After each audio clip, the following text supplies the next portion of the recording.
Buenas noches, compañeros de la sección D. Vamos a iniciar el día de hoy un nuevo tema del curso de Derecho Tributario, el cual se denomina, de acuerdo al programa, modos de extinción de la obligación tributaria.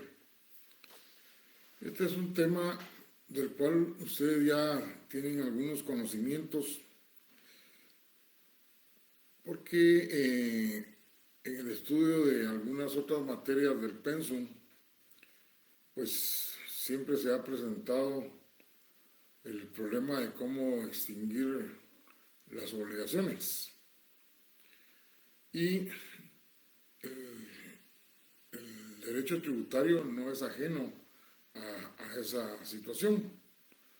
Así como en otros derechos, en el momento en que se practican, surgen obligaciones y se regula cómo es que se van a extinguir, pues también aquí en el derecho tributario se regula cómo se debe extinguir la obligación tributaria. El curso en el que más ustedes tuvieron que haber profundizado en este tema de los modos de extinción de la obligación fue en Derecho Civil. Y allí, desde ahí ya vienen las formas normales de extinguir una obligación y que el derecho tributario pues también las comparte. Desde luego, desde el punto de vista muy especial que rige el derecho tributario. Y así es como encontramos la existencia del pago, la confusión, la condonación, la compensación y la prescripción. El día de hoy nos vamos a circunscribir únicamente a esta figura referente al pago, para poder explicar primero lo que es la parte doctrinaria y luego explicar algunos ejemplos o citar algunos ejemplos de cómo funciona el pago en las leyes de las cuales van a ser objeto de examen: impuesto sobre la renta, código tributario, la ley de herencias, legados y donaciones. Y a pesar de que ya se examinaron del IVA, seguiré citando esta ley porque ustedes tienen que tener muy claro cómo es que funciona el IVA, porque van a estar muy involucrados con esa ley cuando sean profesionales. Así que cuando nos referimos al pago, vamos a decir que es la forma por excelencia que extingue la obligación tributaria. ¿Por qué es la forma por excelencia que extingue la obligación tributaria? Porque realmente, al finalizar este tema, ustedes van a darse cuenta que efectivamente, en forma concreta, la única forma que extingue una obligación y que realmente hace generarle o le entrega recursos al Estado es el pago. No hay otro modo de extinguir la obligación que no sea el pago, por medio del cual sí percibe el Estado dinero. En todas las otras formas, cuando las expliquemos, se van a dar cuenta que no es así. Y por eso se dice que el pago es la forma por excelencia de extinguir la obligación tributaria, porque solo a través del pago es que llegan recursos a las arcas del Estado. O sea, se satisface plenamente la necesidad de obtener dinero por parte del sujeto activo. Y cuando hablamos del pago, pues también vamos a señalar que es un acto desprovisto de carácter contractual. O sea, en la materia tributaria no es necesario que previamente exista un contrato para que surja la obligación del pago. Eso lo he venido señalando en las clases anteriores, cuando les he dicho, bueno, se da una relación jurídico-tributaria entre un individuo llamado contribuyente o responsable, que es la clasificación del Código Tributario, y un sujeto activo, que es el Estado en términos generales, pero ustedes ya saben las clases de sujeto activo que hay. Pero esta relación que se da entre estos dos sujetos no nace de un contrato. Nace la obligación tributaria del cumplimiento de un hecho generador existente en la ley tributaria. No podemos hablar entonces de la existencia de un contrato, sino que del cumplimiento de un hecho generador que establece la ley tributaria. Y entonces se dice por eso que el pago en materia tributaria constituye un acto o un negocio desprovisto de carácter contractual, sino que en materia tributaria es un acto unilateral, donde el sujeto pasivo responde a obligaciones de derecho público, no responde a la firma de un contrato, sino que sencillamente surge por haberse ubicado dentro del hecho generador establecido en una ley tributaria, no del acuerdo de voluntades entre el sujeto activo y el sujeto pasivo. Yo el día de hoy no tengo ningún bien mueble, ningún bien inmueble, vehículos, no tengo bienes inmuebles, no genero rentas. Lo que yo sí hago es consumir, por ejemplo. Y en el momento en que yo estoy consumiendo, yo estoy pagando por el efecto del fenómeno de la traslación un impuesto, que es el IVA. El que va a hacer llegar ese dinero a las arcas del Estado es el que está inscrito como contribuyente,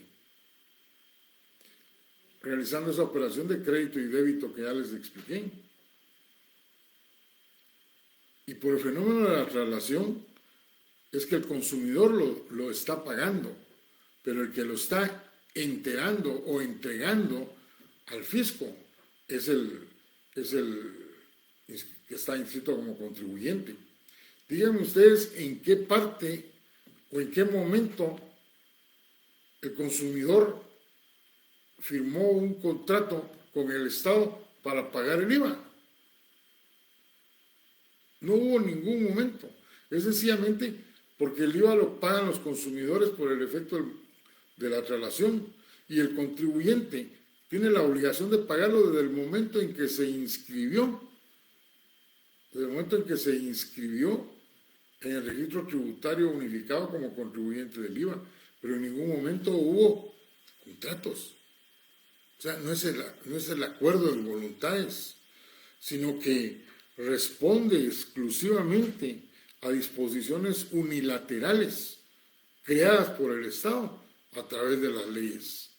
Ahí tienen ustedes la explicación de por qué el pago es el modo por excelencia de extinguir la obligación. Porque el Estado crea la ley que contiene el impuesto, establece los hechos generadores, vienen los sujetos, se ubican dentro de ese hecho generador y les surge la obligación de pagar. Y si no lo pagan en forma normal, dentro del tiempo que establece cada ley, pues sencillamente se van a hacer acreedores a sanciones o quedar sujetos a un proceso económico coactivo en su oportunidad.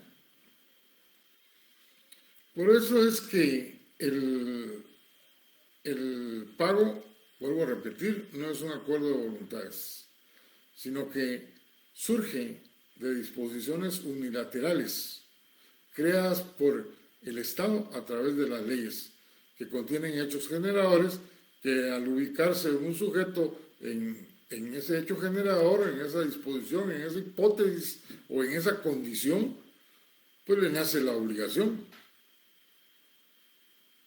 Por eso no es un negocio basado en un contrato, no es de carácter contractual, es de carácter unilateral. El pago surge por disposiciones unilaterales creadas por el Estado a través de las leyes. Lo ideal entonces es que la obligación tributaria se extinga a través del pago, porque es mediante este que el Estado obtiene los dineros necesarios para poder satisfacer las necesidades sociales. ¿Y cómo satisface las necesidades? Por medio de los servicios públicos. Pero esos servicios públicos son costeados con esos recursos. ¿Se recuerdan cuando hablamos del gasto público? Hablábamos de los gastos definitivos y de los gastos de inversión. Y el gasto definitivo están comprendidos todos los servicios públicos donde el Estado solo atiende necesidades de la colectividad, pero no recibe nada a cambio.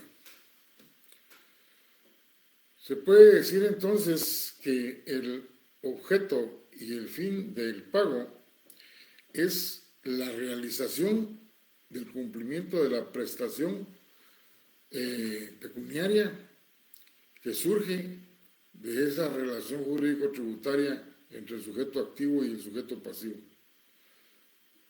Y es donde efectivamente el Estado obtiene dineros que van al fondo común y que de acuerdo a los fines que tiene planteado el gobierno de turno, pues va a satisfacer las necesidades que ellos consideren más preeminentes. Veamos ahora los principios del pago.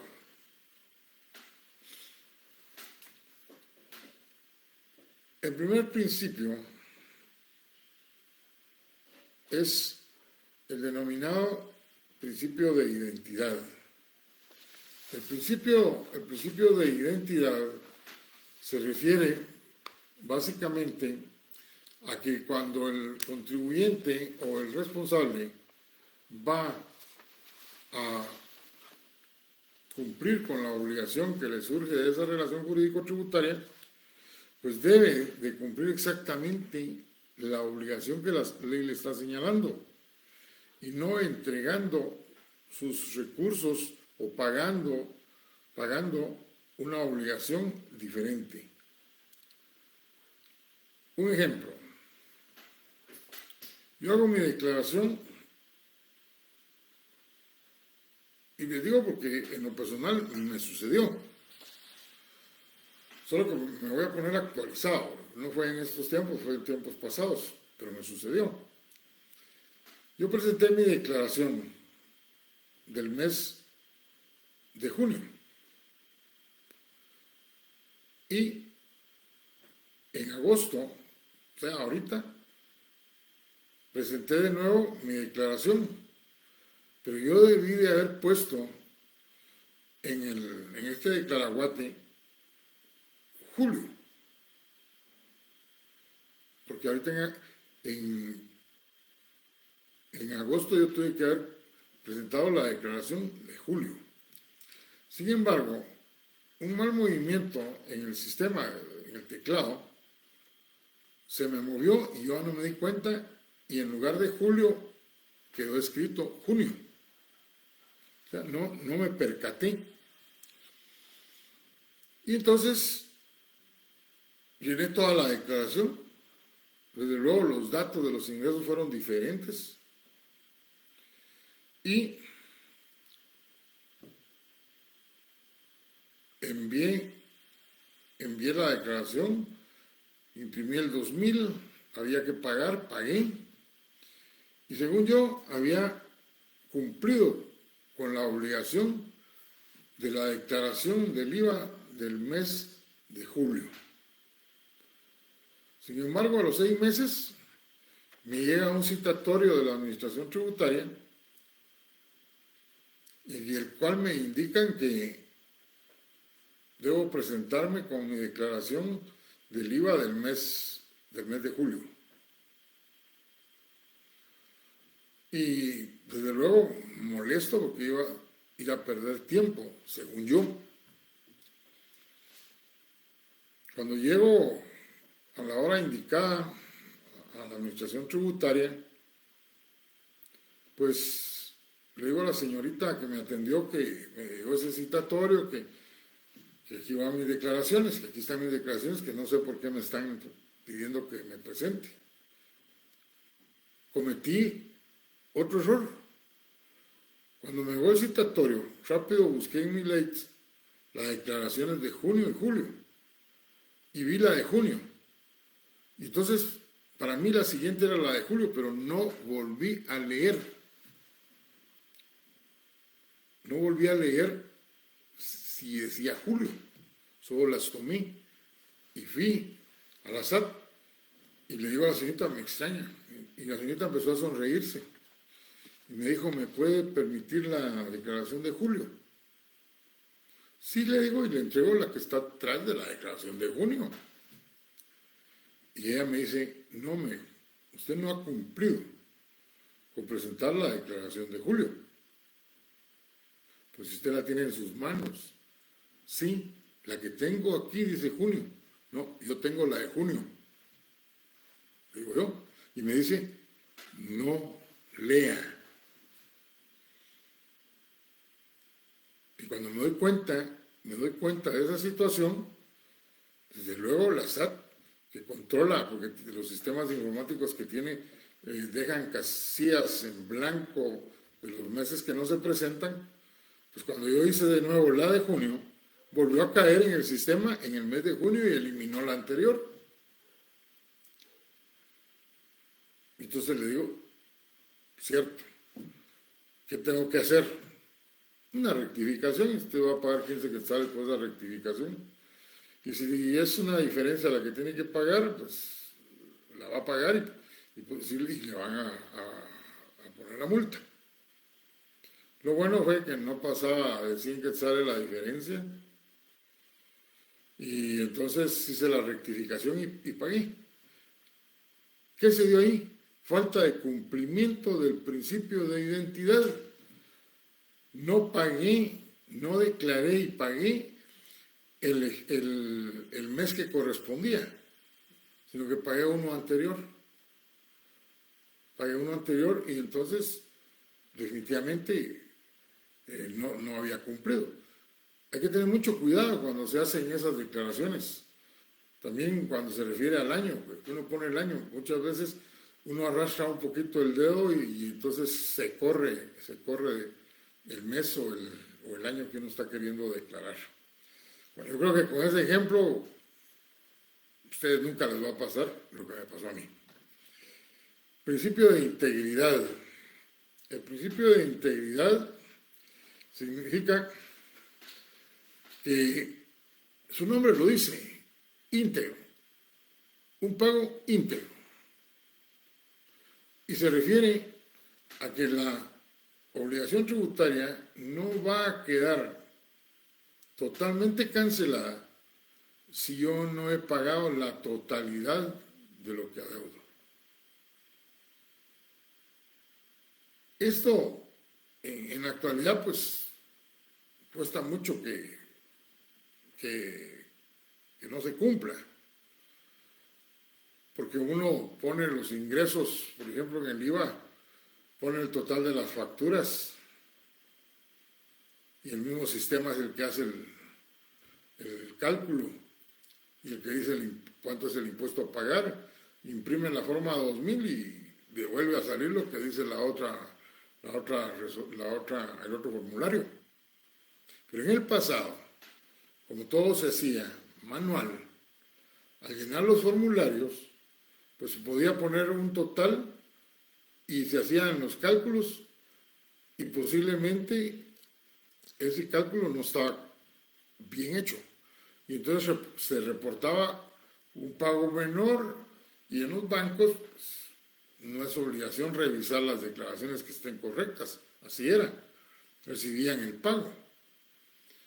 Pero al ser procesadas por la administración tributaria, pues se daban cuenta de que ese pago no estaba completo.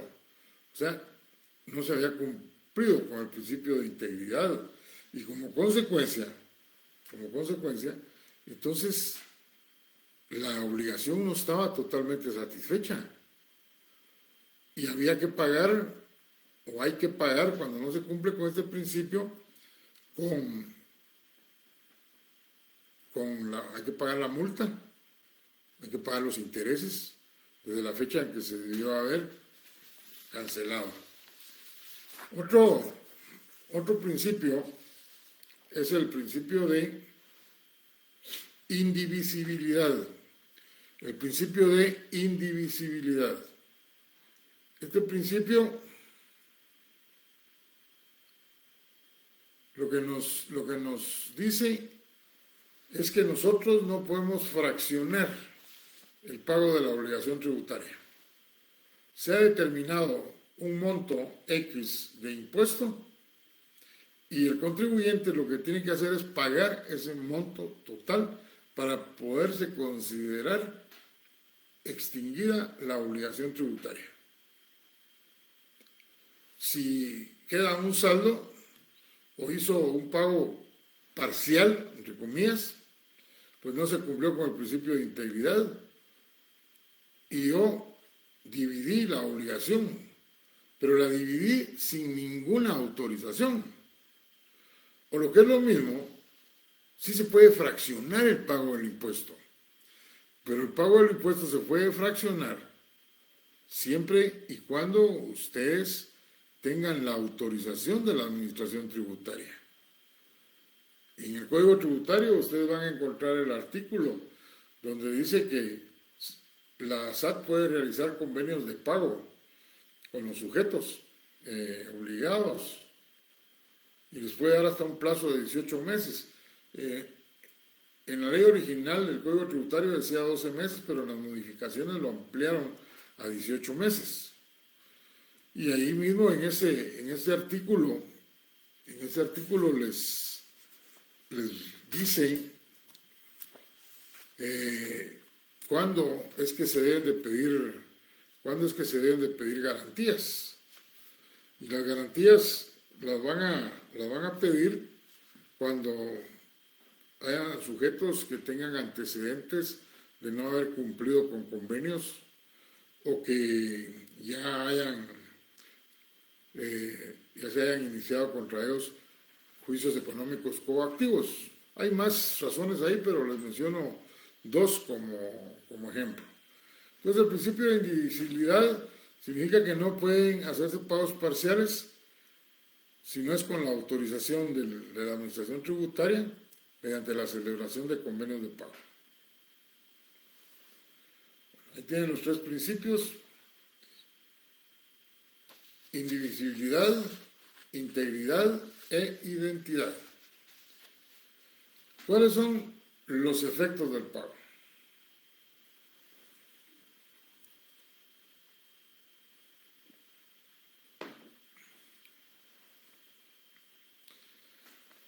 Para que realmente se tenga por extinguida la obligación, que se tenga por cumplido el pago, por hecho el pago, para que se pueda extinguir esa obligación tributaria, se necesitan dos condiciones. Una, que el pago haya sido recibido por el Estado en forma lisa y llana, sin reservas de ninguna naturaleza. Ustedes van a ver dentro de las clases de pago que está la protesta y la consignación. Entonces esos ya no son pagos lisos y llanos, sino que ya tienen condiciones. Y en el otro es que el pago haya sido de buena fe. Hubo un caso en el pasado en que un contribuyente, bueno, han de haber más, pero yo lo conozco de cerca, y se supo que el contribuyente iba a ser procesado por defraudación tributaria, porque sus declaraciones no estaban correctas. O sea, trató de evadir el pago y con eso incurrió en ilícitos. Entonces viene el contribuyente, tendría que ser muy importante para que le notificaran o le pasaran la información. Viene y de inmediato hace rectificaciones para declarar, según él, lo que realmente tenía que ponerse como ingresos. Eso no fue suficiente para parar el proceso penal. ¿Por qué? Porque no actuó con buena fe. No actuó con buena fe desde que hizo el primer pago. Y las rectificaciones para pagar las diferencias también las hizo con el propósito de tratar de suspender el proceso penal, que son dos cosas diferentes. La administración aceptó las rectificaciones, desde luego era para pagar más, pero no suspendió lo que ya iba en camino, que era el inicio del proceso penal. Bueno, veamos ahora, de acuerdo a la doctrina. En la doctrina se citan dos clases de pago: el pago por consignación y el pago por cesión de bienes.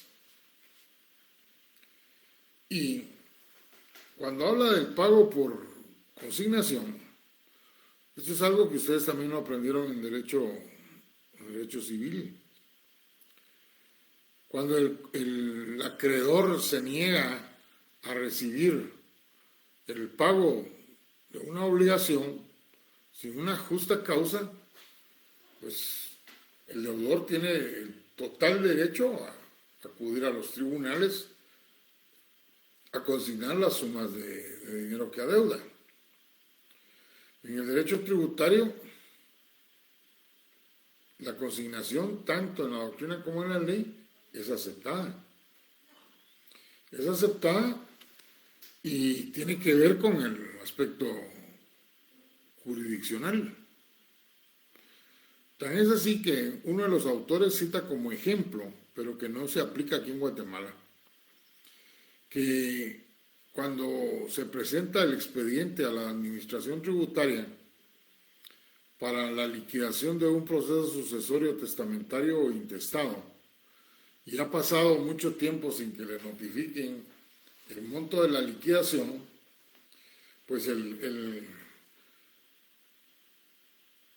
abogado, el notario que está haciendo el trámite, pues puede realizar una liquidación del expediente y consignar el dinero.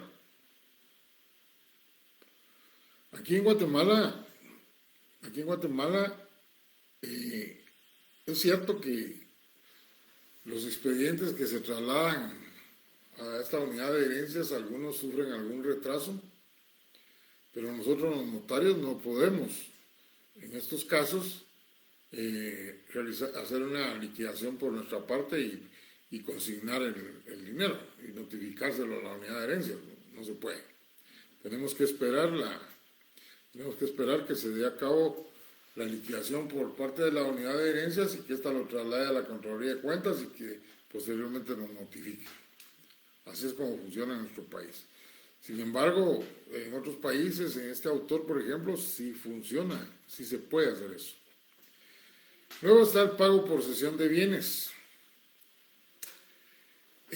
Aquí en la doctrina se señala que si una persona, un contribuyente, o responsable adeuda determinada cantidad de impuesto al Estado, puede comparecer ante la administración tributaria para que en forma espontánea y voluntaria le pueda ceder bienes.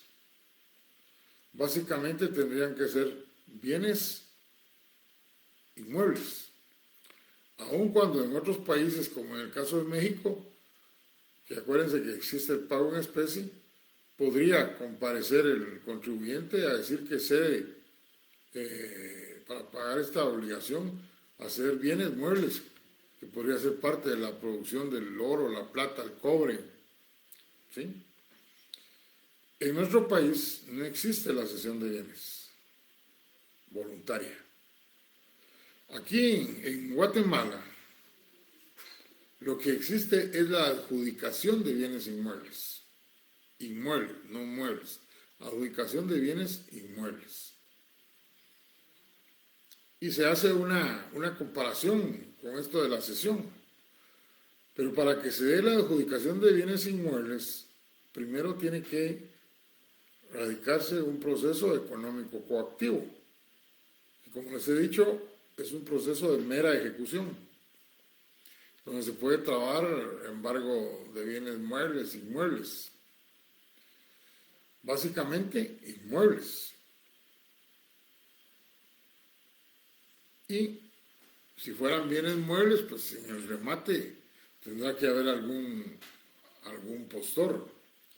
Pero vámonos por lo normal, que son los bienes inmuebles.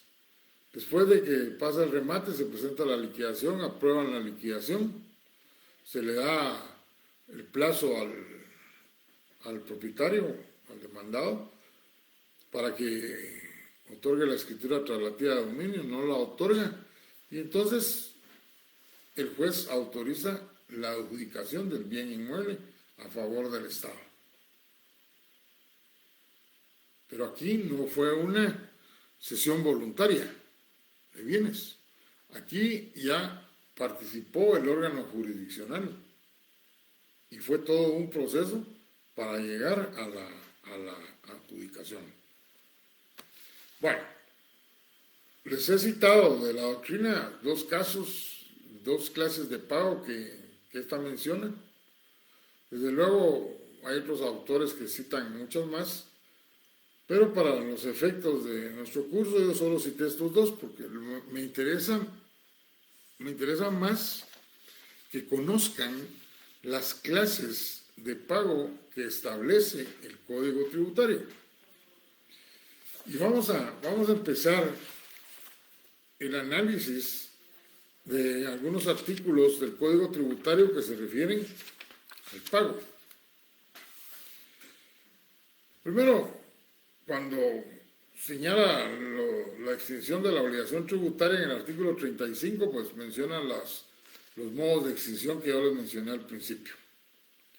Y en el artículo 36 señala claramente que los contribuyentes y los responsables extinguen las obligaciones mediante el pago, pero sin perjuicio de las responsabilidades penales en que hubieran incurrido. El ejemplo que les señalé. Rectificó, pagó, pero como no había buena fe, el proceso penal siguió, porque el delito se había tipificado de defraudación tributaria. Dice en este artículo 36, que el contribuyente responsable puede ser objeto de un requerimiento de prestación de garantías. Y las garantías que se aceptan son depósitos en efectivo, fianzas o seguros de caución o cualquier otro medio establecido en las leyes, garantías hipotecarias, por ejemplo, garantías prendarias. Y luego empiezan las clases de pago. Y la primera forma de pago que se establece es el pago por terceros. Este es un pago que yo se los mencioné en la clase anterior. Y dice en el pago por terceros, está en el artículo 37, que la deuda tributaria la puede realizar un tercero sin ser el destinatario legal del impuesto. O sea, no tiene nada que ver con el hecho generador, pero tiene intereses y que van a ver satisfechos y facilitar otras operaciones si paga ese impuesto que no ha pagado el deudor principal. Y entonces la administración en este artículo 30, el Código Tributario en este artículo 37, acepta el pago por terceros, diciendo que tenga o no tenga relación directa con el contribuyente o el responsable. Pero para que sea un pago por tercero, es indispensable, es necesario que se consigne el nombre del tercero en el recibo o en la forma que va a amparar el pago.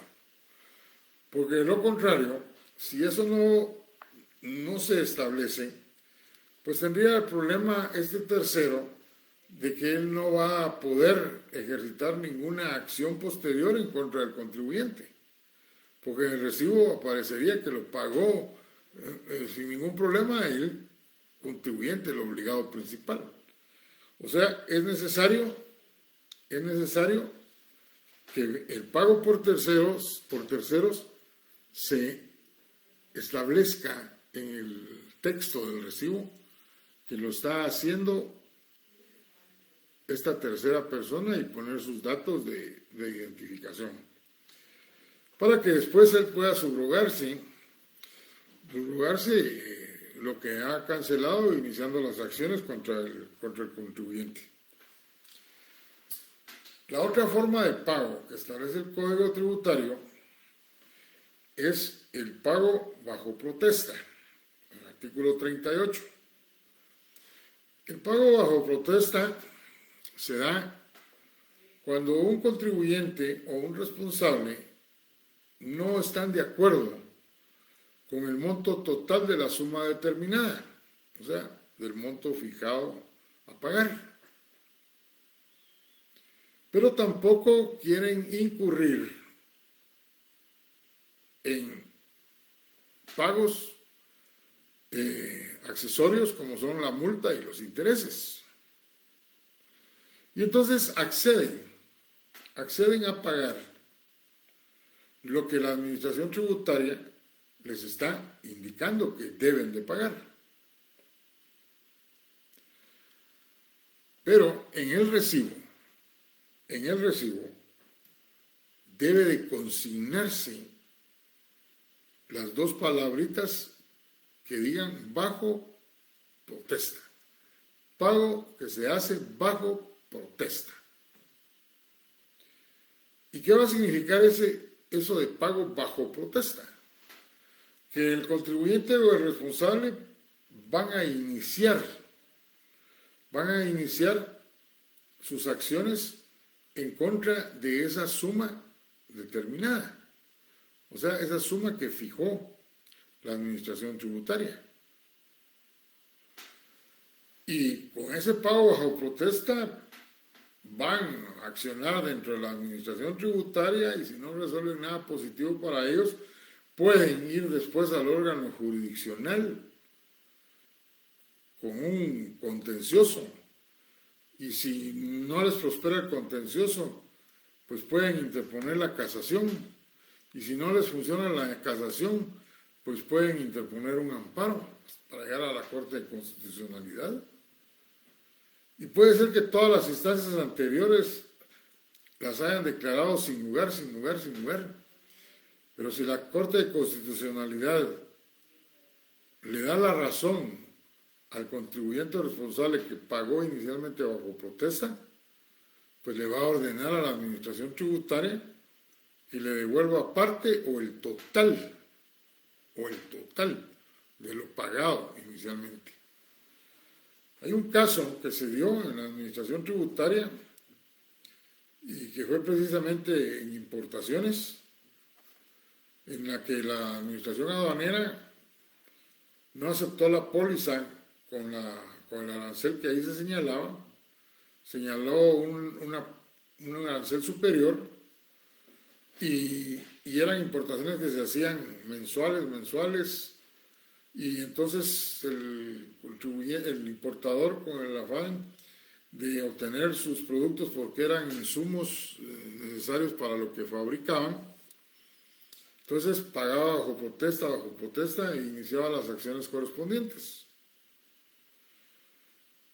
Para no cansarlos, es que con el paso de los meses y años se juntó una cantidad millonaria, para que al final de todas las instancias la Corte de Constitucionalidad le diera la razón al contribuyente, al importador, y le ordenó a la Administración Tributaria, donde se vieron involucrados la Administración Tributaria, el Banco de Guatemala, el Ministerio de Finanzas, a que devolvieran todas esas sumas pagadas bajo protesta al contribuyente, más los intereses causados desde las fechas, y que debían de calcularse desde las fechas en que fueron ingresados los dineros. O sea, sí funciona el pago bajo protesta, pero siempre y cuando se consigne en el recibo hecho pago bajo protesta. Puede ser importaciones como el ejemplo que les acabo de señalar, o puede ser también en sumas en las cuales la determinación tributaria esté bajo la responsabilidad de la Administración Tributaria, o sea, la determinación hecha por el sujeto activo. Lo pago, pero bajo protesta, y entonces ya litigo contra la Administración con los argumentos por los cuales yo digo que ese pago no es por ese monto, es menor o que no debe pagar nada. Por ejemplo, porque no aceptan la exención. Y me dicen, no, tienen que pagar el 10%, por decir un ejemplo. Pues lo pago, porque me urge, no quiero incurrir en mora, etc. Pero lo que debe haber sido pagado, declarado a cero por estar exento. Y se pueden agotar todas las instancias que ya les mencioné. Otra forma, entonces, de pago también es la consignación. Pero la consignación aquí en materia tributaria no es tan libre como en otras instancias, en otros derechos. Aquí, para que proceda la consignación, se debe de cumplir con las dos condiciones que establece el artículo 38. La primera es, voy a parafrasear, la primera es que en la negativa de recibir el pago se ponga como condición que debe pagar otro tributo u otra sanción u otra obligación accesoria o adicional no ordenado en ninguna norma tributaria. O sea, yo voy a pagar el impuesto sobre la renta y la Administración Tributaria no me lo acepta porque no he cumplido con las declaraciones del impuesto de valor agregado de los meses anteriores. Eso no puede suceder. Me tiene que aceptar el pago, ¿sí? Y si no me lo acepta, entonces yo sí puedo consignar el dinero. ¿Por qué? Porque se está dando esa primera situación. El segundo caso es cuando no aceptan el pago porque se están subordinando a otras obligaciones de exigencia administrativa. Lean entre comillas ustedes lo que habla de otras exigencias administrativas sin fundamento en una norma tributaria. Entonces a mí no me pueden decir que no me aceptan el pago porque debo presentar, por ejemplo, una declaración que la ley no menciona ninguna declaración, o porque adjunte, presente inicialmente determinados documentos que no establece la ley, o, entre comillas, otras exigencias administrativas. En estos casos, sí procede la consignación en materia tributaria. Ya llevamos 3, pago por terceros, pago bajo protesta, pago por consignación. Y ahora los pagos, la otra forma, los pagos a cuenta. Perdón, en la clase anterior no hablé de los pagos a terceras, sino los pagos a cuentas. Y se recuerdan que les decía yo que cuando hablábamos del artículo 38, el pago a cuenta en el Código Tributario está en el artículo 39 y en el impuesto sobre la renta está en el artículo 38. Los pagos a cuenta es cuando, como dice el Código Tributario, es cuando la imposición, o sea, el periodo de imposición es anual. Pero la ley específica, este artículo casi que fue creado para el impuesto sobre la renta. Cuando la ley específica establece que se pueden hacer pagos parciales y que la ley debe establecer el mecanismo de cómo determinar el monto del impuesto y que deben tomarse esos pagos a cuenta como pagos parciales y que al hacer la determinación anual del ejercicio anual, pues establecer cuánto era el monto total del impuesto y restarle los pagos parciales. Bueno, en el artículo 37 se establece claramente que el periodo de imposición del impuesto sobre la renta, en el caso del pago del régimen sobre las utilidades de actividades lucrativas, es anual. Se establece que es anual. Y entonces en el artículo 38, acepta los pagos trimestrales. Y el pago de ese trimestral debe hacerse dentro del mes siguiente del vencimiento de cada trimestre.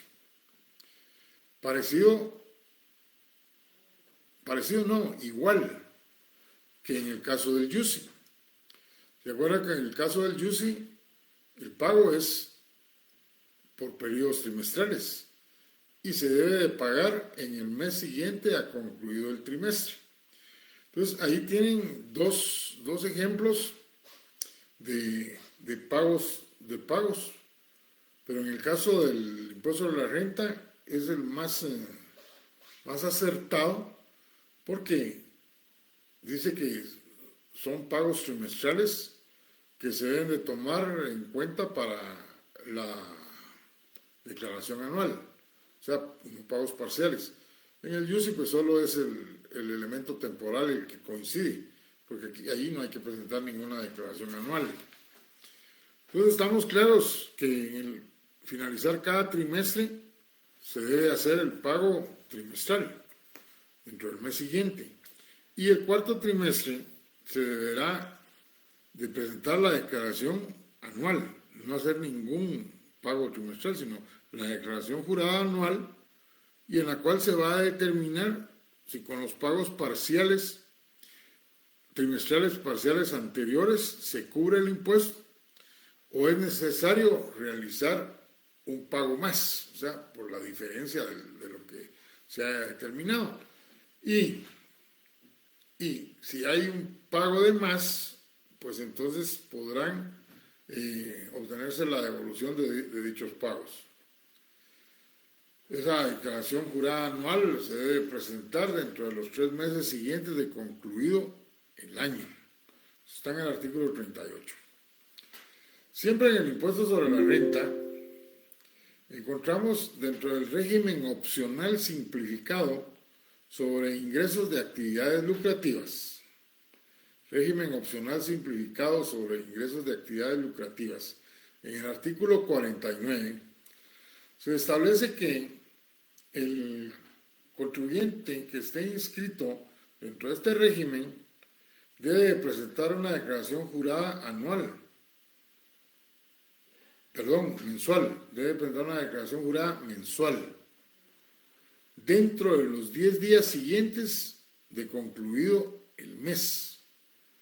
O sea, ahorita los que estamos en el impuesto, registrados en el impuesto de la renta, tenemos que presentar nuestra declaración jurada mensual del impuesto sobre la renta, porque yo estoy en el régimen simplificado, dentro de los 10 días siguientes del mes de agosto. O sea, como dicen que es el plazo de 10 días, pues tendré que tomar únicamente los días hábiles del mes de septiembre, que si mal no estoy, no lo he revisado, pero creo que vencen el 14 de septiembre. Bueno, ahí tienen ustedes otro pago, la forma de hacer pago.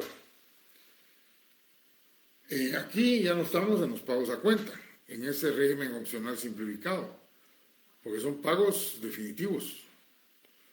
Son pagos definitivos en los cuales no se pueden hacer deducciones de ninguna naturaleza. Bien, otro ejemplo de pago, pero que ya no tiene nada que ver con los pagos a cuenta, es el de los que están en relación de dependencia. Ahí, según el artículo 75, es el patrono el obligado a retener y deberá entregar la retención a la administración tributaria dentro de los 10 días, dentro del mes siguiente al mes que se le está reteniendo. Estos pagos solo les pongo el ejemplo, tanto el del régimen opcional simplificado como el de relación de dependencia, para que sepan ustedes que todas las leyes tributarias, y dependiendo del régimen, se establece en qué momento es que se debe efectuar el pago. O sea, el elemento temporal de la relación jurídico-tributaria. Además, el Código Tributario señala las figuras de las retenciones y en el caso de las retenciones, dice que cuando la ley señala a un sujeto que cuando lean el impuesto de la renta, y se van a dar cuenta, debe de retenerle la cantidad que corresponda y debe enterar al fisco dentro de los 10 días siguientes del mes que concluye, que se realizó la retención. O sea, es importante tener conocimiento de que también la forma de pago se puede hacer a través de las retenciones. El día que a ustedes como profesionales les retengan una cantidad de dinero por los honorarios que les están pagando, deben de exigir que les den la constancia de retención. Porque si el día de mañana a ustedes los fiscalizan y les piden que presenten sus declaraciones y en la declaración pusieron en la casilla retenciones efectuadas tanto, pero no lo acreditan, entonces lo van a considerar como un mecanismo que ustedes utilizaron para pagar menos impuesto. Y entonces les van a hacer los ajustes.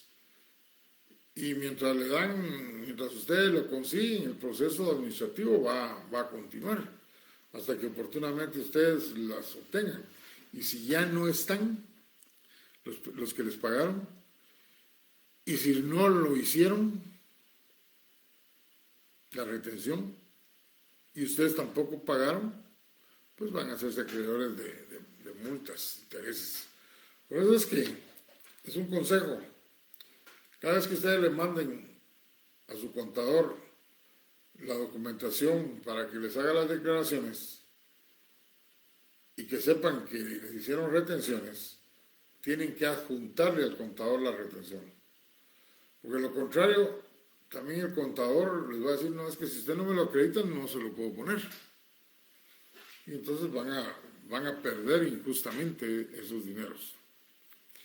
Otra situación que es bueno que ustedes tengan conocimiento con respecto al pago.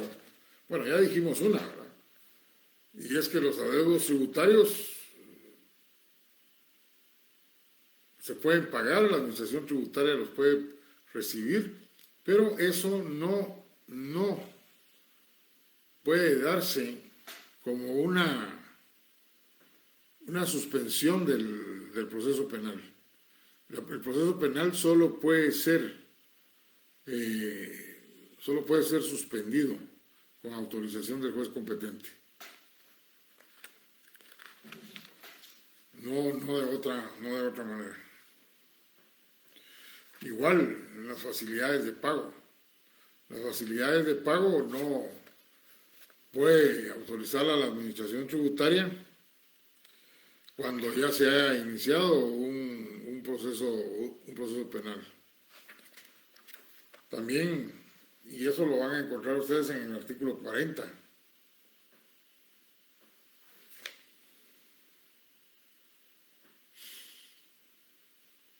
La otra cosa importante que tiene ese artículo 40 es que un contribuyente que se percata de que no pagaron el impuesto en forma correcta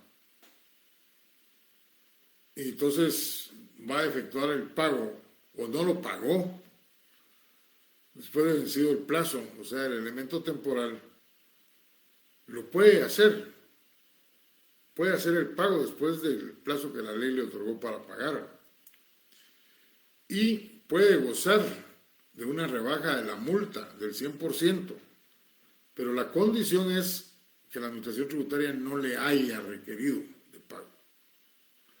Si a la administración tributaria le requirió de pago o de información sobre ese periodo, pues ya no puede gozar de esa rebaja. Y esa rebaja puede ser del 50% o del 85%, a excepción de aquellos casos de los que señala el artículo 91. Y ese artículo 91 es cuando se refiere al IVA. O sea, no hay rebaja de multas ni intereses cuando es una situación relacionada con el IVA. ¿Y cuál es la razón? ¿Cuál es el fondo de esa situación? Es porque ustedes no pueden dejar de pagar el IVA porque no es un dinero que les pertenece, es un dinero de los cuales ustedes solo están siendo receptores y que al realizar la operación del crédito y débito deben enterarlo al fisco. Si no, lo que están haciendo es una retención indebida. Y como es dinero que no les pertenece, entonces por eso es que nunca van a poder gozar del pago de las multas de esas rebajas del 50 y el 85%. Bueno, esto es lo que tenemos con respecto al pago. No quiero pasar a... Vamos a ver qué hora es. Bueno, sí nos da tiempo de ver otra.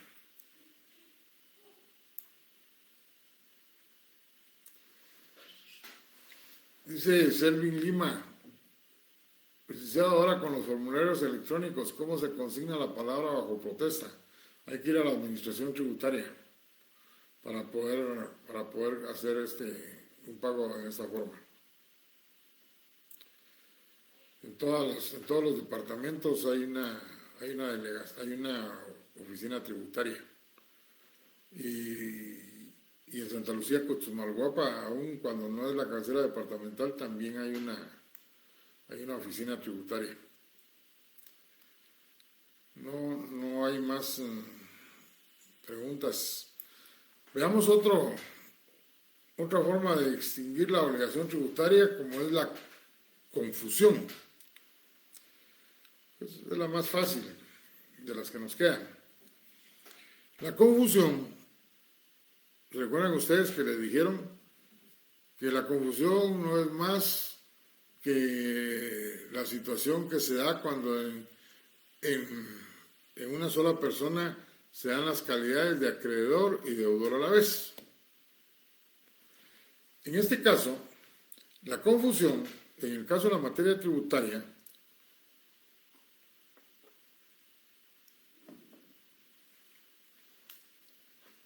la confusión nunca va a operar del lado del sujeto pasivo, nunca. ¿Por qué? Porque en la deuda tributaria el que siempre debe pagar es el contribuyente. Entonces, en el contribuyente no se puede dar la calidad de sujeto activo y de sujeto pasivo al mismo tiempo. Y por eso se dice que la confusión solo opera como modo de extinguir la obligación tributaria del lado del sujeto activo, cuando en el sujeto activo se dan las calidades de sujeto activo y de sujeto pasivo. Pero ¿cómo puede suceder eso? Bueno, pues les puedo dar dos casos, dos ejemplos. En la ley de herencia, legados y donaciones se mencionan las herencias vacantes. También están en el Código Civil. Sin embargo, para mí es un derecho vigente no positivo. ¿Por qué? Porque nadie hace ya denuncias de predios o de inmuebles que estén abandonados. Al contrario, en estos dorados tiempos, en lugar de informarle al Estado, los ocupan ilegalmente y empiezan a dejar pasar el tiempo para poder iniciar las acciones de titulación supletoria. Pero en el supuesto caso de que se diera una herencia vacante y que el Estado sigue todo el proceso para poner ese bien inmueble a su nombre, este es un inmueble que nunca pagó, nunca estuvo con la propiedad de alguna persona, no se conoce. Y cuando llega el final del proceso para adjudicarle ese bien inmueble, no va a pagar el mismo Estado el impuesto de herencias. ¿Por qué? Porque el que está pasando a ser propietario del bien es el Estado, que es el sujeto activo. Y siendo propietario por haberse operado una herencia vacante, pues sencillamente no va a pagar. Se da en el fisco la calidad de sujeto activo y sujeto pasivo. Otro ejemplo, y que este sí es real, se ha dado. En el diario oficial constantemente aparecen donaciones donde el Ministerio de Finanzas Públicas las acepta. Donaciones de fracciones de inmuebles, y donde ahí se menciona los azimut del bien inmueble, o ya sea inmueble completo o fracciones.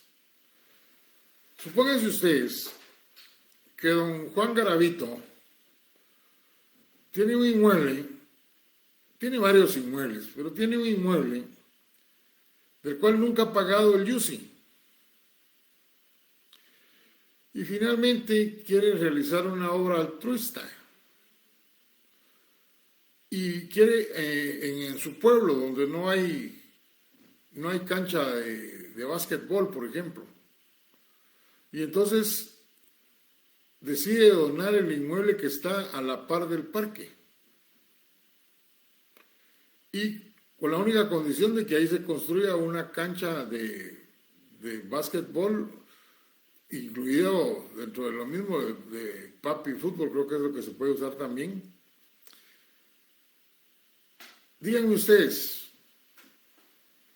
¿la municipalidad va a negar a aceptar esa donación de ese inmueble solo por el hecho de que en ningún momento don Garavito pagó IUCI? No. Va a hacer todas las gestiones para aceptar la donación hasta que el Ministerio de Finanzas acepta la donación que se hace a favor de la municipalidad.